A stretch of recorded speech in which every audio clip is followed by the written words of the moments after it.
चलिए, तो उपसंयोजी यौगिकों के रसायन जो है उसमें हम लोग आज उपसंयोजी यौगिकों का आईयूपीएसी नामकरण के बारे में हम लोग जानेंगे कि उपसंयोजी यौगिक होते हैं उनका नामकरण कैसे किया जाता है। जैसे कार्बनिक यौगिकों का हमने आईयूपीएसी नामकरण किए 11वीं में, उसी प्रकार से इस क्लास में हम लोग उपसंयोजी यौगिकों का आईयूपीएसी नामकरण करने की विधि जानेंगे। मैंने कुछ यौगिक लिख दिया हुआ है, इन यौगिकों का हम लोग नाम आखिर कैसे करेंगे उसके बारे में देखते हैं। मैं बहुत ही सिंपल वे में आप लोगों को इसका नामकरण करने का सिखा देता हूं। इसके लिए कुछ नियम होते हैं जिनका हमको पालन करना रहता है। जैसे पहला इसका नियम यह है कि जो उपसंयोजी यौगिक होते हैं उनमें धनात्मक क्षेत्र वाले जो है रहेंगे उनका नाम पहले लिखेंगे और जो ऋणात्मक क्षेत्र में रहेंगे उनका नाम हम लोग बाद में लिखते हैं। जैसे एग्जाम्पल के लिए अगर यौगिक इस प्रकार का यौगिक है तो ये जो क्षेत्र है जो मंडल के बाहर है ये धनात्मक क्षेत्र होगा और जो मंडल के अंदर जो दिख रहा है आप लोगों को ये ऋणात्मक क्षेत्र होगा। बाहर वाला जो क्षेत्र है जो मंडल के बाहर दिख रहा है आप लोगों को वो धनात्मक क्षेत्र है और जो मंडल के अंदर में है वो ऋणात्मक क्षेत्र है। तो इस प्रकार से अगर यौगिक दिया रहेगा तो ये जो धन क्षेत्र में जो दिख रहा है आप लोगों को मंडल के जो बाहर दिख रहा है K4, इसका नाम हम पहले करेंगे और FeCN6 जो दिख रहा है इसका नाम बाद में करेंगे। लेकिन अगर यौगिक इस प्रकार से दिया हो तो ये जो मंडल के अंदर जो का क्षेत्र दिख रहा है आप लोगों को ये क्षेत्र जो है वो धनात्मक क्षेत्र है और बाहर का जो क्षेत्र होता है ये ऋणात्मक क्षेत्र होता है। तो इस हिसाब से यहां पर हमको इनका नाम पहले लिखना पड़ेगा, इनका नाम बाद में लिखना पड़ेगा। तो जो धनात्मक क्षेत्र में जो दिया रहता है इन धनात्मक क्षेत्र वाले का नाम पहले लिखते हैं और जो ऋणात्मक क्षेत्र में जो दिया हुआ है उनका नाम बाद में लिखते हैं। ये हमारा पहला रूल हो गया, पहला नियम हो गया। दूसरी बात है जो दूसरा इसका नियम है, तो दूसरा नियम यहां पे जानने से पहले एक चीज देखिए। अगर मान के चलिए धनात्मक क्षेत्र K4 है तो हमको सिंपल से समझ में आ रहा है कि इसका नाम पोटेशियम है और अगर ऋणात्मक क्षेत्र में इस प्रकार से जैसे दिख रहा है तो इसका नाम हमको समझ में आ रहा है सल्फेट है। इसका नाम हम जानते हैं, ये पोटेशियम है, ये सल्फेट है। बाहर जो है इसका हम नाम पहले से जानते हैं। हमको इस बार जो सीखना है वो मंडल के अंदर ये जो यौगिक है इनका नामकरण सीखना है। तो आखिर मंडल में एक से अधिक यौगिक रहेंगे, इसमें एक से अधिक इसमें अणु रहेंगे, एक से अधिक परमाणु रहेंगे, तो इनका नाम आखिर कैसे करेंगे तो उसके लिए हम लोग दूसरे नियम को उपयोग करेंगे। दूसरा नियम यह कहता है कि मंडल के अंदर, जो मंडल के अंदर दिया हुआ है, मंडल के अंदर में लिगेंडों का नाम पहले लिखेंगे, उसके बाद में केंद्रीय धातु परमाणु का नाम लिखेंगे। यहां पे देख लीजिए ये लिगेंड जो दिया है इसमें, ये लिगेंड जो दिख रहा है आप लोगों का इसका नाम पहले लिखेंगे या फिर यहां पे जो लिगेंड आपको दिख रहा है इनका नाम हम पहले लिखेंगे, इसका नाम बाद में लिखेंगे, केंद्रीय धातु है। पहला एग्जांपल में CN6 ये लिगेंड है, इनका नाम पहले लिखेंगे, Fe का जो नाम है वो बाद में लिखेंगे। इसी प्रकार से दूसरा एग्जांपल जो दिख रहा है इसमें NH3,5Cl का जो नाम हम पहले लिखेंगे, CO का नाम बाद में लिखेंगे। तो सेकंड नियम इसका यह हुआ कि मंडल के अंदर धनात्मक क्षेत्र जो रहेगा है ना या ऋणात्मक क्षेत्र रहे चाहे कोई भी क्षेत्र रहे, मंडल के अंदर में आपको हमेशा लिगेंडों का जो नाम रहेगा उसको पहले लिखेंगे, केंद्रीय धातु परमाणु जो होता है उसका नाम हमको बाद में लिखना रहता है। तो ये जो लिगेंड है उसका नाम कैसे लिखेंगे तो उसके लिए तीसरा रूल का उपयोग करेंगे। तो तीसरा नियम हम सीखेंगे लिगेंडों का नामकरण कैसे किया जाता है। तो लिगेंडों का नामकरण करने के लिए जो ऋणात्मक लिगेंड होते हैं, जो भी ऋणात्मक लिगेंड होते हैं उसके नाम के अंत में O शब्द लगाते हैं। जैसे ये कुछ मैंने ऋणात्मक लिगेंड्स लिख के रखा हुआ है। यहां पे Cl माइनस है तो इसका नाम हो गया क्लोरो, O आया है लास्ट में। Br माइनस है ब्रोमो, CO3 2 माइनस है कार्बोनेटो, SO4 2 माइनस है सल्फेटो, Cn माइनस है साइनो। इसी प्रकार से और बहुत सारे लिगेंड्स होते हैं, ऋणात्मक लिगेंड होते हैं जिनके नाम के अंत में OO शब्दों का उपयोग किया जाता है। सभी के नाम के अंत में O शब्द आया हुआ है। इसी प्रकार से जो धनात्मक लिगेंड होते हैं कुछ धनात्मक लिगेंड जो होते हैं उनके नाम के अंत में ईएम शब्द लगाते हैं, IUM, ईएम शब्द लगाएंगे हम यहां पे।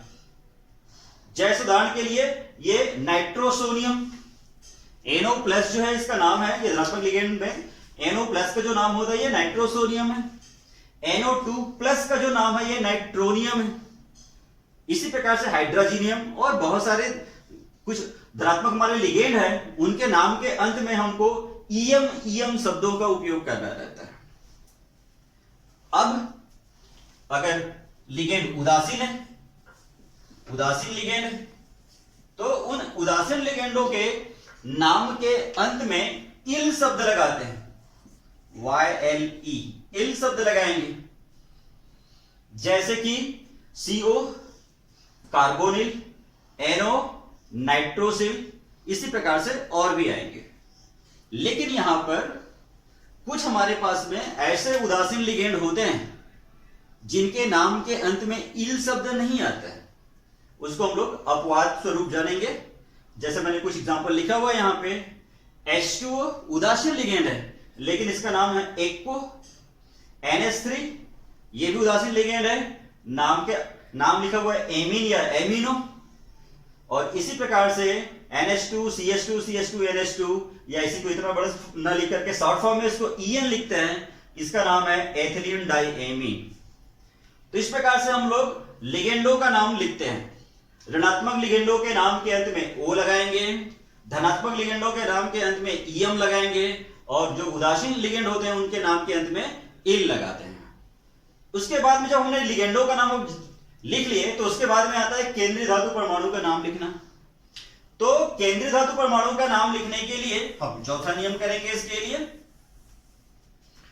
तो चौथा नियम इसका यह है कि अगर केंद्रीय धातु परमाणु जो है वो ऋणात्मक क्षेत्र में हो, जैसे पहले एग्जांपल में दिख रहा है, अभी बताया था ये जो क्षेत्र है धनात्मक क्षेत्र है और ये ऋणात्मक क्षेत्र है, तो यहां पर केंद्रीय धातु परमाणु जो है वो ऋणात्मक क्षेत्र में आया हुआ है।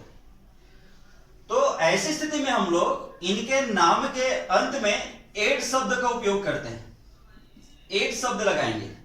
जैसे अभी इसका जो नाम है हम जब लिखेंगे तो इसका नाम लिखेंगे फेरेट। अभी मैंने आप लोगों को लिगेंडों का नाम बता दिया, ये CN हुआ तो ये है ना, इसमें साइनो है, इसमें CN का जो नाम साइनो है, तो यहां पे हेक्सा साइनोफेरेट करेंगे इसका जब नाम करना हो तो। चूंकि ये ऋणात्मक क्षेत्र में है इसलिए इसके नाम के साथ में हमको 8 लगाना है। लेकिन अगर वो धन क्षेत्र में, धनात्मक क्षेत्र में, जैसे दूसरे एग्जांपल में दिख रहा है आप लोगों को, तो धनात्मक क्षेत्र में रहने पर उसका नाम जो है वो सिंपल रहेगा, उसके नाम में कुछ लगाएंगे नहीं। ये कोबाल्ट है तो इसका नाम कोबाल्ट ही रहेगा, यहां पे कोबाल्टेटो नहीं लिखेंगे इसको, इसका जो नाम आएगा वो कोबाल्ट ही रहेगा, सिंपल नाम रहेगा। तो चौथा नियम में हमने जाना कि केंद्रीय धातु परमाणु जो होता है वो ऋणात्मक क्षेत्र में रहता है तब उसके नाम के साथ में 8 लगाना है, धनात्मक क्षेत्र में रहेगा तो उसके नाम के साथ में कुछ भी लगाना नहीं है। तो हमने इस बार सीख लिया लिगेंडों का नाम लिखना। अब अगर यहां पर एक से अधिक लिगेंड रहे, अगर यहां पर जो मंडल के अंदर में एक से अधिक लिगेंड रहता है तो क्या करेंगे उसके लिए, तो उसके लिए पांचवा नियम का उपयोग करेंगे। चलिए देखिए, जैसे भी मैंने तीसरा एग्जांपल लेके रखा हुआ यहां पे, इसमें मंडल के अंदर में ये 2 लिगेंड दिख रहा है आप लोगों को। तो अगर मंडल के अंदर में एक से ज्यादा लिगेंड रहता है तो ऐसी स्थिति में इनका नाम हम जो है अल्फाबेटिक ऑर्डर में लिखते हैं, अंग्रेजी वर्णमाला के आधार पर लिखते हैं। ABCD जो अंग्रेजी वर्णमाला होता है उसके हिसाब से लिखते हैं, जिसका नाम पहले आएगा उसका नाम पहले लिखेंगे, जिसका नाम बाद में आता है उसका नाम बाद में लिखेंगे। जैसे उदाहरण के लिए यहां पर ये एक्को है, एक्को जो है ए शब्द से चालू होगा, और यहां पे ये नाइट्रो है तो N से चालू होगा। तो ये एक्को पहले लिखेंगे, नाइट्रो का नाम बाद में लिखेंगे। तो इसी प्रकार से कोई और दूसरा एग्जांपल रहे जिसमें एक से अधिक लिगेंड रहेगा तो आप देखिएगा कि अंग्रेजी वर्णमाला के हिसाब से जिसका नाम पहले आ रहा हो उसका नाम पहले लिख देना, जो बाद में आता है उसका नाम बाद में लिख देना है आप लोगों को। ये हो गया बहुत सारे लिगेंड रहे तब के लिए हुआ। अब छठवां नियम, जब आप लोग केंद्रीय धातु परमाणु का नाम लिखेंगे तो केंद्रीय धातु परमाणु का नाम लिखने के साथ साथ उसके ऑक्सीकरण संख्या को भी हमको लिखना रहता है। केवल नाम लिख देने से कुछ नहीं होता है, नाम के साथ उसका जो ऑक्सीकरण संख्या है वो भी टैली करना चाहिए। तो जब भी आप केंद्रीय धातु परमाणु के नाम लिखेंगे तो उनके नाम के साथ उसके जो ऑक्सीकरण संख्या रहेगा उसको रोमन अक्षर में आप 0, 1, 2, 3 इस प्रकार से उसमें नाम के साथ दर्शा देंगे। तो ये जो ऑक्सीकरण संख्या जो है, इस ऑक्सीकरण संख्या को निकालेंगे कैसे, फिर ऑक्सीकरण संख्या जानेंगे कैसे? तो ये बहुत सिंपल है। ऑक्सीकरण संख्या जानना कि केंद्रीय धातु परमाणु का ऑक्सीकरण संख्या क्या होगा, ये जानना बहुत ही आसान है। अगर आप लोगों को लिगेंडो का नाम मालूम है, लिगेंडो का नाम आप जान लिए, लिगेंडो में कितने आवेश है वो आपको दिख रहा है साफ साफ, तो वह लिगेंड में जो आवेश दिख रहा है यही इनका ऑक्सीकरण संख्या हुआ। यहां पर आपको देखना रहेगा, जैसे फॉर एग्जांपल के लिए मैं पहला वाला बता के दिखाता हूं आपको। देखिए पहले एग्जांपल में देखिए, यहां पर Cn जो है, तो Cn के ऊपर में -1 होता है, तो ये -1 का गुना 6 करेगा तो ये -6 हुआ। अब यह रह गया यहां पे पोटेशियम, तो पोटेशियम जो है वो समूह 1 का तत्व है, तो समूह 1 के तत्वों का ऑक्सीकरण संख्या +1 होता है, समूह 2 वाले का +2 होता है। हम जानते हैं इस बात को पहले से, तो ये +1 हुआ इसका, तो +1 गुना 4 करेंगे तो +4 हो गया। तो इस प्रकार से हम इसमें 6 में से 4 को माइनस कर देते हैं तो 2 आ जाएगा इसमें, प्लस माइनस को भी मत दिखिए इसमें, इसका ऑक्सीकरण संख्या अलग से निकालना मैं अभी अगले आप लोगों को वीडियो में सिखाऊंगा इसको, किस प्रकार से प्लस माइनस को कब लिया जाता है कब नहीं लिया जाता उसके बारे में। तो यहाँ पे 2 आया, तो इसके हिसाब से जब नाम करेंगे तो इसका नाम करेंगे तो फेरेट के साथ में हम लोग उसके ऑक्सीकरण संख्या को 2 भी लिख देंगे। तो इस प्रकार से अब आप लोग इसका पूरा नाम लिख सकते हो, पूरा नाम लिख के दिखा रहा हूं देखिए इसमें। तो पहला नियम में मैंने बताया था आप लोगों को कि धनात्मक क्षेत्र का नाम पहले लिखेंगे, इस हिसाब से हो गया पोटेशियम। एक बात बिल्कुल समझ लीजिए, इसमें मंडल के बाहर जो भी परमाणु दिया है या अणु दिया हुआ है उनके साथ में आप उनके संख्या सूचक शब्द होता है, जैसे यहां पे हेक्सा है, डाई, ट्राई, टेट्रा, ये जो संख्या सूचक शब्द होते हैं इनका उपयोग नहीं करना। ये यहां पे अगर K रहेगा तभी भी पोटेशियम है, K2 रहेगा तभी भी पोटेशियम लिखना है, K4 है तभी भी ये पोटेशियम है। इसी प्रकार से यहां पे Cl3 जैसे Cl है तभी भी एक क्लोराइड है, सिंपल। Cl2 रहने से भी क्लोराइड रहेगा, Cl3 हो जाए तभी भी क्लोराइड रहेगा। ये मंडल के जो बाहर है, इस मंडल के बाहर का जो नाम रहेगा उसमें उसके संख्या सूचक शब्द जो होते हैं, डाई, ट्राई, टेट्रा होता है, उसको प्रदर्शित नहीं किया जाता है, तो इसलिए इसका नाम हो गया केवल पोटेशियम हुआ। यहां पे पोटेशियम हुआ। अब ये मंडल के अंदर में बताया, इसमें लिगेंड का नाम पहले लिखेंगे, केंद्रीय धातु का नाम बाद में लिखेंगे, भी नियम बताया मैं आप लोगों को। तो ये हो गया हेक्सासाइनो,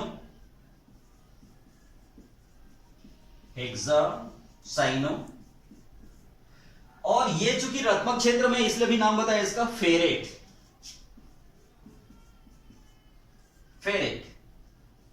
और ऑक्सीकरण संख्या भी बताया मैं 2। तो इस प्रकार से इसका ये पूरा नाम हो गया। ये -6 बताया था, -1 × 6 -6, और 1 × 4 इक्वल टू बता दिया आपको +4। इसी प्रकार से सेकंड में देखिए, यहां पर बताया था नियम में, पहले नियम में बताया था इनका नाम पहले लिखेंगे, इनका नाम बाद में लिखेंगे। लिगेंडो का नाम पहले लिखते हैं, यहां 2 लिगेंड दिख रहे हैं इसमें। ये एमीन है, A अक्षर से चालू हो गया, ये क्लोरो है, C अक्षर से चालू हो गया इसमें। तो ये एमीन का नाम पहले आ जाएगा, तो हो गया पेंटाएमीन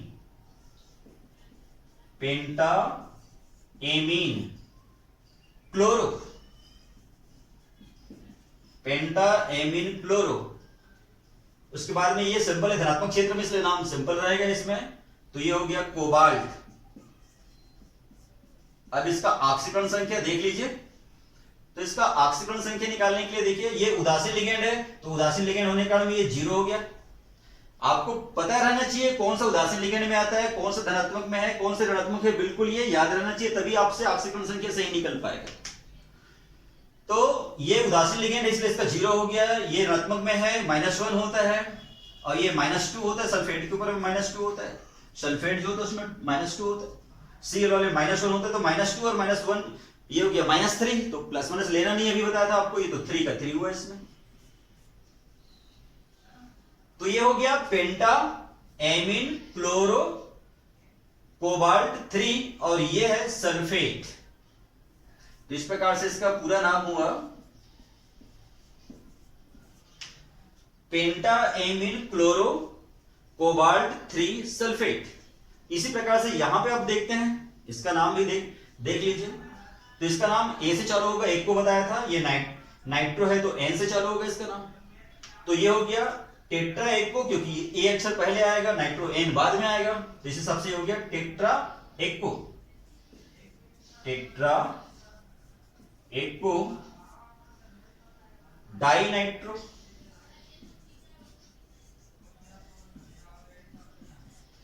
ये निकिल का निकिल रहेगा क्योंकि धनात्मक क्षेत्र है निकिल।